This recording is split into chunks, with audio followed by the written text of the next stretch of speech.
বিসমিল্লাহির রহমানির রাহিম। রিয়াদুস-সালেহীন প্রথম খণ্ড অনুচ্ছেদ ৩০ শাফাআত বা সুপারিশ। মহান আল্লাহ তাআলা বলেন, যে ব্যক্তি ভালো কাজের সুপারিশ করবে সে তার থেকে অংশ পাবে। আর যে ব্যক্তি খারাপ কাজের সুপারিশ করবে সেও তার থেকে অংশ পাবে। সূরা আন-নিসা আয়াত ৮৫। হাদিস নম্বর ২৪৬। আবু মুসা আল-আশারী রাদিয়াল্লাহ থেকে বর্ণিত। তিনি বলেন, নবী সাল্লাল্লাহু আলাইহি ওয়াসাল্লামের কাছে কোনো অভাবী লোক আসলে তিনি উপস্থিত লোকদের দৃষ্টি আকর্ষণ করে বলতেন, তোমরা সুপারিশ করো, প্রতিদান পাবে।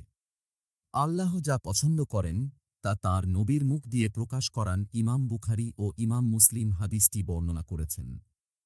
অপর এক বর্ণনায় যা ইচ্ছা করেন কথা উল্লেখ আছে। হাদিস নম্বর ২৪৭। ইবনুল আব্বাস রাদিয়াল্লাহ থেকে বর্ণিত। তিনি বারিরাহ ও তার স্বামীর ঘটনা প্রসঙ্গে বলেন, নবী সাল্লাল্লাহু আলাইহি ওয়াসাল্লাম তাকে বারিরাকে বললেন, তুমি যদি তাকে স্বামীকে পুনরায় গ্রহণ করতে। বারিরাহ ও তাঁর স্বামী মৃগীস উভয়েই কৃতদাস ছিলেন। আয়শা রাদিয়াল্লাহ বারিরাহকে ক্রয় করে আজাদ করে দেন, কিন্তু তাঁর স্বামী তখনও কৃতদাস ছিলেন।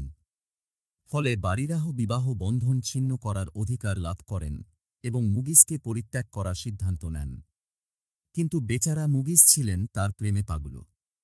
বারিরাহ বললেন, হে আল্লাহর রাসূল, এটা কি আমার প্রতি আপনার নির্দেশ? তিনি বললেন, আমি সুপারিশ করছি, তোমাকে অনুরোধ করছি। রাসূল সাল্লাল্লাহু আলাইহি ওয়াসাল্লাম দুইটি সত্তা, একটি তাঁর নববিসত্তা, অপরটি তাঁর ব্যক্তিসত্তা। নবী হিসাবে তিনি যেসব নির্দেশ দিয়েছেন তা অলঙ্ঘনীয়, বাধ্যতামূলক এবং শিরোধার্য।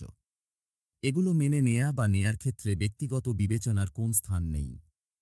রাসূল সাল্লাল্লাহু আলাইহি ওয়াসাল্লাম যখন মুগিসকে পুনরায় গ্রহণ করার জন্য বারিরাহকে বললেন, তখন তিনি জিজ্ঞেস করলেন, এটা তার প্রতি রাসূলের নির্দেশ কিনা? কেননা নির্দেশ হলে অবশ্যই তাকে এটা মেনে নিতে হবে। সমাজের একজন ব্যক্তি হিসাবে তিনি নিজেও মানবীয় অভিজ্ঞতা থেকে যেসব পরামর্শ, প্রস্তাব, অভিপ্রায় ও সুপারিশ ব্যক্ত করেছেন, যার সাথে ওহীর কোন সম্পর্ক নেই, তা বিবেচনা করে গ্রহণ করা বা না করার অধিকার উম্মাতের রয়েছে।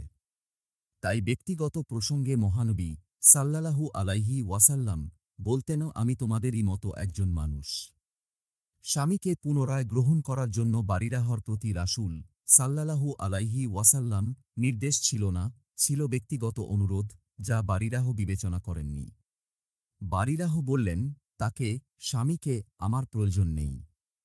এই চ্যানেলটি আপনার বা ইসলাম ধর্মের লোক সকলের কোনো উপকারে আসবে মনে হলে চ্যানেল সাবস্ক্রাইব করে সাথেই থাকুন।